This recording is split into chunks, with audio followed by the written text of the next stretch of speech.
धर्म संस्थापनार्थाय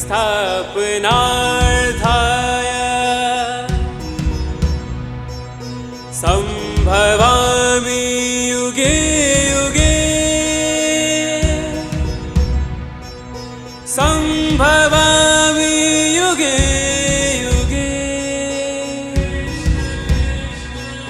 संभवामि युगे युगे।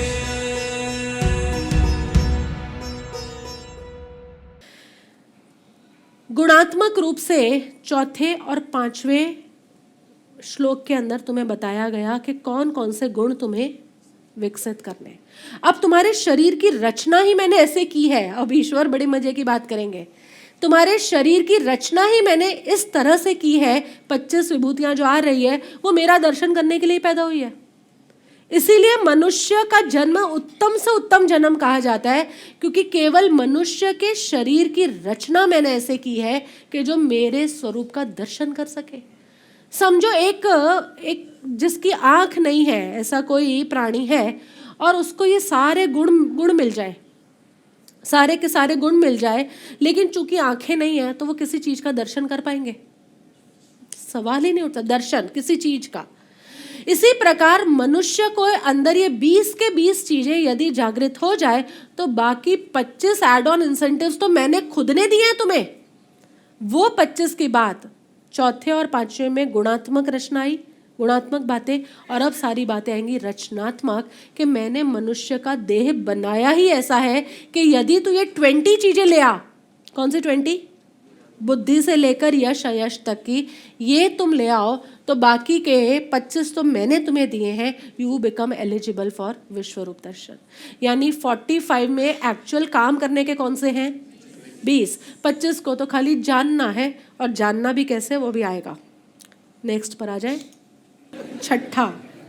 महर्षयः सप्त पूर्वे चत्वारः मनवः तथा मद्भावा मानसा जाता येषां लोके इमा प्रजाः। 7 महर्षि जन, 4 उनसे भी पूर्व में होने वाले सनक आदि तथा स्वायंभुव आदि, 14 मनु, ये मुझ में भाव वाले सब के सब मेरे संकल्प से उत्पन्न हुए हैं, जिनकी संसार में यह संपूर्ण प्रजा है। भगवत गीता जैसा यह अद्भुत ग्रंथ भी लोगों को समझ नहीं आया, क्योंकि कनेक्ट पॉइंट जो कोई कनेक्ट कर सके ना, वो कनेक्ट पॉइंट से ही उड़ गए। और ये कनेक्ट करने का काम मात्र सद्गुरु का ही है, क्योंकि अभी जो ये बात करने जा रहे हैं 7 महर्षि, 4 उससे भी पूर्व होने वाले सनक आदि, और 14 मनु स्वयंभू, कितने हो गए? 25 हो गए। जहां ये बात आई ना, 7 महर्षि कौन है पता है तुम्हें? 7 महर्षि कौन थे? सप्तऋषि। हाँ, सप्तऋषि कौन थे? काफी, भृगु से शुरू करके वशिष्ठ तक। भृगु था, मरीच, अत्रि, अंगिरस, लिखे मैंने, विवस्वान, विश्वामित्र और वशिष्ठ, ये 7 महर्षि। उससे भी पहले होने वाले 4 सनक आदि, ब्रह्मा के मानस पुत्र, ब्रह्मा के मानस, सनक, सानंद, सनत कुमार और सनातन, ये 4 थे। और उसके बाद स्वयंभुव आदि 14 मनु, 14 मनु जो पूरी लाइनें चली। स्वयंभू, उसके बाद स्वरोचिषा, फिर औत्तमी, फिर तमस, फिर रैवत, फिर चक्षुषा, फिर वैवस्वत, फिर सवर्णी, फिर दक्ष की सवर्णी, फिर ब्रह्म सवर्णी, फिर धर्म सवर्णी, रुद्र सवर्णी, देव सवर्णी, इंद्र सवर्णी। कुछ समझ आया तुम्हें? स्वाति प्रभु को बोलूं लिख दे सारे नाम, लिखवा दूं सारे नाम? हाँ, 7 महर्षि के नाम, 4 मनु के नाम, 4 मानस पुत्र ब्रह्मा के, जो इन 7 महर्षि से भी पहले थे। ऐसा ही लिखा है ना, ध्यान से पढ़ो। 7 महर्षि से भी पहले कौन आए? 4 ब्रह्मा के मानस पुत्र। और फिर लाइनेज किसकी चलती रही? 14 मनु की। उसमें भी अभी हम ये दक्ष वगैरह को इंपॉर्टेंस देते हैं। और वैसे वैवस्वत से आए हैं, एक अध्याय में आया था ये भी पूरा प्रकरण। लोग जैसे ही ये शब्द आते हैं ना, इमीडिएटली लोग 7 महर्षि कौन थे, 4 मानस पुत्र कौन थे, और 14 मनु कौन से थे। मैंने भी यही काम किया। कल जब मैं नोट्स बना रही थी, मैंने फटाफट डेटा फाइंड आउट कर दिया। 14 मनु ये है, 4 मानस पुत्र ये थे, 7 महर्षि ये, लेकिन इससे विभूति का क्या संबंध? इससे, और इसी कारण भगवत गीता लोगों को समझ नहीं आती, क्योंकि कनेक्ट ही नहीं कर पाते।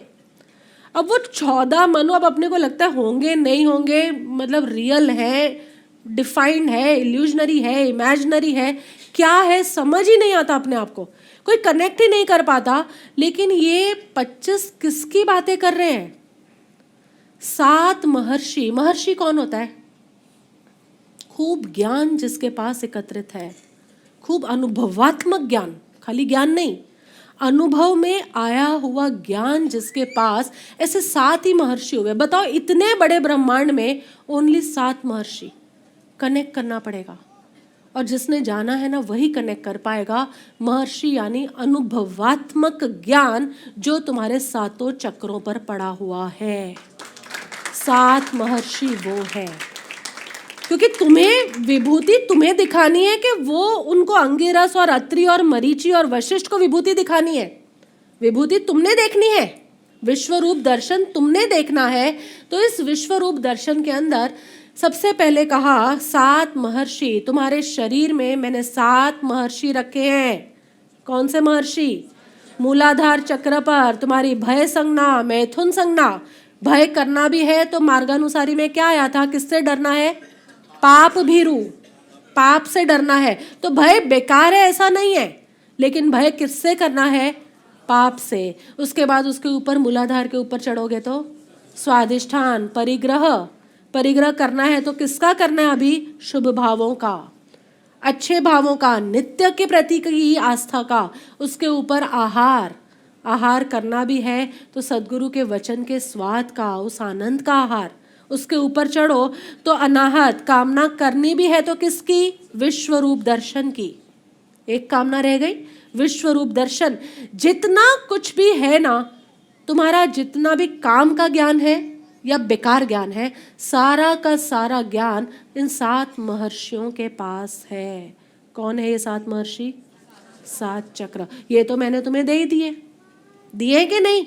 मैंने मतलब ईश्वर ने मनुष्य के शरीर की रचना ही ऐसे की है कि तुम्हें ये 7 चक्र मिले, और इसीलिए स्वराज क्रिया इन 7 चक्रों के ज्ञान के साथ कुछ ना कुछ छेड़छाड़ करती रहती है, क्योंकि जहां वो विभूति बन गई ना, विश्वरूप दर्शन करने के लिए तैयार हो जाएगी। है क्या? ये 7 चक्र दिए तो हैं, लेकिन अभी कचरा है, उन्हें साफ कर रहे हैं हम। जैसे जैसे स्वराज क्रिया से ये कचरा साफ होगा, क्या होगा? अपने आप विश्वरूप दर्शन हो जाएगा। तो 7 महर्षि कौन है? 7 चक्र, मूलाधार, स्वाधिष्ठान, मणिपुर, अनाहत पे कामनाएं हैं, विशुद्ध के ऊपर वाणी, वाणी की सारी जितनी भी तुम्हारी वाणी की क्वालिटीज है, आज्ञा चक्र पर ज्ञान, अज्ञान सब कुछ यही है, और यहाँ पर सहस्त्रार पर द्वैत। ये सारे के सारे जितना भी ज्ञान है और जितना भी ज्ञान नहीं है, सब इन महर्षियों के पास है, ये 7 चक्र। उनसे पहले कौन हुए? 4 सनक आदि। बड़े प्यारे, इनके तो नाम ही संकेतात्मक है, पता नहीं क्यों इन संकेतों से लोग समझ नहीं पाए। पहला सनक। सनक, सनक यानी जो आगे से चला आ रहा है। तुम्हारे पास कुछ है जो आगे से चला आ रहा है? तुम्हारी संस्कार, तुम्हारी वासनाएं, तुम्हारी कर्म सत्ता, वो मैंने दिया है। इन 7 चक्रों से पहले मैंने तुम्हें क्या दिया है? 4 मानस पुत्र दिए हैं। उसमें पहला पुत्र कौन सा है? सनक। सनक यानी जो संस्कार पहले से चले आ रहे हैं, वो तुम्हें दिए हैं मैंने। अब उन संस्कारों में फेरफार तुम कर सकते हो कि नहीं? You can. सानंद, जो आनंद सदा चला आ रहा है। किसकी बात आ गई अब? मैं सच्चिदानंद की, वो भी मैंने तुम्हें दिया। चक्र से पहले आत्मा आ जाती है कि नहीं? शरीर का निर्माण तो बाद में होगा, आत्मा उससे पहले घुस गई कि नहीं शरीर में? तो जब मैं शरीर में घुसा तो अपनी कार्मण सत्ता, संस्कारों की सत्ता लेकर घुसा। वो कौन है? सनक। सानंद कौन है? मैं अपना इटर्नल ब्लिस लेकर घुसा, अनंत शाश्वत आनंद लेकर घुसा। वो ब्रह्मा का दूसरा मानस पुत्र। तीसरा सनातन, जो हमेशा सत। सनातन में कौन आ गया? इटर्नल, हमेशा जो रहने वाला है। हमेशा तुम्हारी वासनाएं हमेशा नहीं रहेगी, लेकिन मैं जो हूं मेरा स्वरूप जो है वो ऑलवेज सनातन एटर्नल रहने वाला है। और चौथा सनत कुमार, बड़ा प्यारा है। सनत कुमार यानी जो हमेशा नया है, कुमार यानी यूथ, यूथ जो हमेशा यूथफुल है, जो हमेशा नया है, ऐसा नित्य नवीन आनंद मेरे अंदर ही बरस रहा है। वाओ, ये 4 मैंने तुम्हें दिए ही हैं। तुम आनंद के पीछे भागते हो, जो आनंद हर क्षण पलट रहा है, जो आनंद हर क्षण पलटने वाला है, तुम उसके पीछे भाग रहे हो। और तुम्हारे स्वभाव में मैंने तुम्हें क्या दे रखा है? नित्य नवीन आनंद दे ही रखा है। सनत कुमार हम सबके अंदर है। तो ये 4 कौन हुए? पहले सनक यानी तुम्हारी कर्म सत्ता, पूरी वासनाओं की सत्ता। दूसरा सानंद यानी आनंद की धारा भी मैंने तुम्हें दे रखी है। तीसरा सनातन यानी शाश्वत सत्ता भी तुम्हें दे रखी है। और चौथा सनत कुमार यानी नित्य नवीन आनंद तुम में से निकल पाए ऐसे मार्ग भी मैंने तुम्हारे अंदर डाल रखे हैं। ये मैंने तुम्हें दिए हैं। और चूंकि वो सनातन है, तभी तो ये पुरुषार्थ करने का फायदा है कि नहीं? वो ही अगले पल मर जाने वाला हो तो कौन है? पागल यहाँ पे आया है कोई कि उसकी मेहनत करेगा? लेकिन चूंकि वो सनातन धारा चलती है, इसलिए एक बार तुमने उसका अनुभव कर लिया तो जन्मों जन्म तक उस अनुभव को तुम्हारे साथ रखा जा सकता है। 4 मानस पुत्र कौन हो गए? सनक, सानंद, सनातन और सनत कुमार। मजे आ गए। और उसके बाद स्वयंभू यानी 14 मनु। अब ये कौन है? ये 14 मनु के नाम देखने जाओगे ना, यू कैन नॉट कनेक्ट कर पाओगे क्या? वो 14 मनु को देखूं तो विभूति होगी, ऐसा नहीं है। तुम्हारे शरीर के अंदर ही 10 प्राण। द्रव्य संग्रह याद आ रहा है थोड़ा थोड़ा? जिन्होंने द्रव्य संग्रह किया था उसको लाभ है। 5 इंद्रियां है तुम्हारे पास। एक कायाबल, कायाबल है पूरा पूरा 6। 7वां मन का बल है 7। 8वां वचन का बल है, वचन बल बोल सकते हो, अभी ठीक है गूंगे हो, बाद में तो बोल सकते हो कि नहीं? वचन बल। 9वां श्वासोश्वास और 10वां आयु। ये 10 बल मैंने हर प्राणी को दिए हैं, ईश्वर ने दिए हैं ना। तुम्हें 5 इंद्रियां भी दी है। मन बल, वचन बल और काया बल। मन होना अलग बात है और मन का बल होना। मन तो उस सूक्ष्म प्राणी में भी होता है, लेकिन मन में ताकत नहीं होती कि वो कुछ रिएक्ट कर पाए। इसलिए मनुष्य को मन बल मिला, वचन बल मिला, काया बल मिली, 5 इंद्रियां मिली, आयुष्य मिला, भरपूर आयुष्य मिला है, और श्वासोश्वास मिली। ये 10 प्राण। उसके बाद 11वां, 12वां, 13वां और 14वां ये अंतःकरण है, यानी मन, बुद्धि, चित्त और अहंकार। ये इतनी 14 चीजें मैंने तुझे दे ही रखी है। मन किस लिए दिया है? देख लो यहां लिखा है सब, भावनात्मक रूप से जुड़ने के लिए। लेकिन भावनाएं गलत से नहीं जुड़नी चाहिए, राइट से। डिजायर्स, कामना करनी है तो विश्वरूप दर्शन की कामना के लिए, रॉन्ग कामना के लिए नहीं। बुद्धि किस लिए दी है? बुद्धि किस लिए दी है? राइट, विभूतियों का निर्णय निश्चय करने के लिए। चित्त किस लिए दिया है? चित्त यानी जहाँ संग्रह होता है। किस लिए? ताकि राइट इकट्ठा करके संग्रह कर दो, इस जीवन में काम ना हो तो अगले जीवन में जाके काम करेंगे। और फाइनली अहंकार। अहंकार हमेशा गलत टर्म्स में मत लो। अहंकार मतलब अपना आइडेंटिफिकेशन किसी के साथ करना। अभी तुम्हारा अहंकार किस दिशा में जा रहा है? वो अपने आप को शरीर मानता है, मन मानता है, बुद्धि मानता है, शुभ अशुभ भाव मानता है, ये भी अहंकार है। और जब तुम अपने आप को मैं देखोगे, वो भी अहंकार है। अहंकार का मतलब ये नहीं होता कि हमेशा उसको नेगेटिव डायमेंशन में लो। मैं क्या हूं? अहम मतलब मैं। और मेरा कारक किससे जुड़ता है? कारक अहंकार है ना।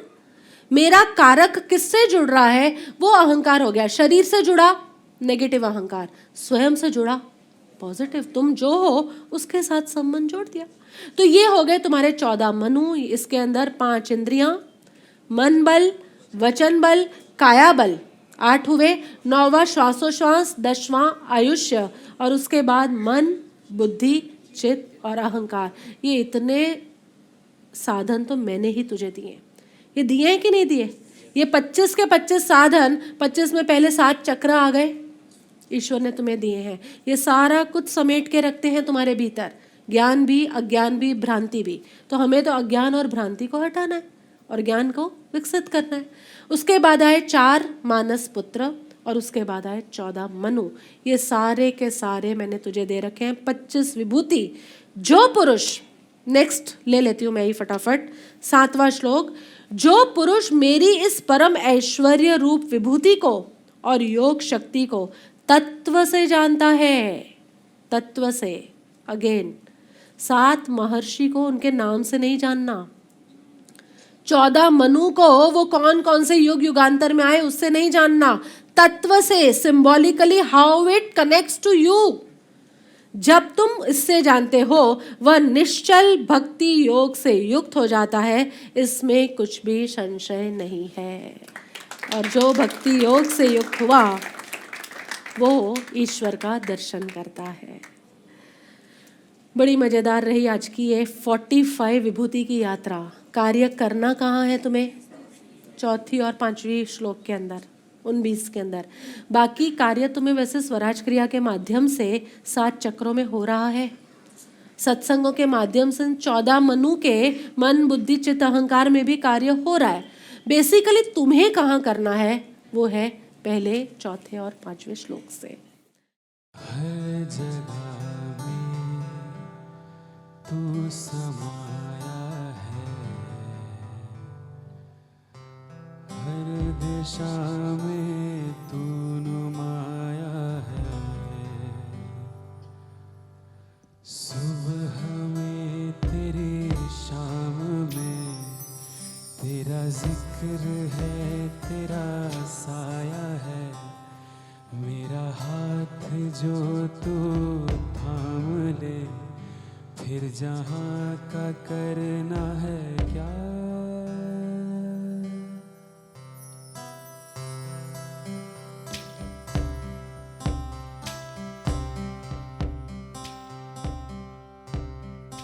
हर जगह में तू समाया है, हर दिशा में तू नुमाया है, सुबह में मेरी शाम में तेरा जिक्र है, तेरा साया है, मेरा हाथ जो तू थाम ले, फिर जहाँ का करना है क्या। तू ही तू हर जगह, तू ही तू जीने की वजह, तू ही तू हर जगह, तू ही तू जीने की वजह।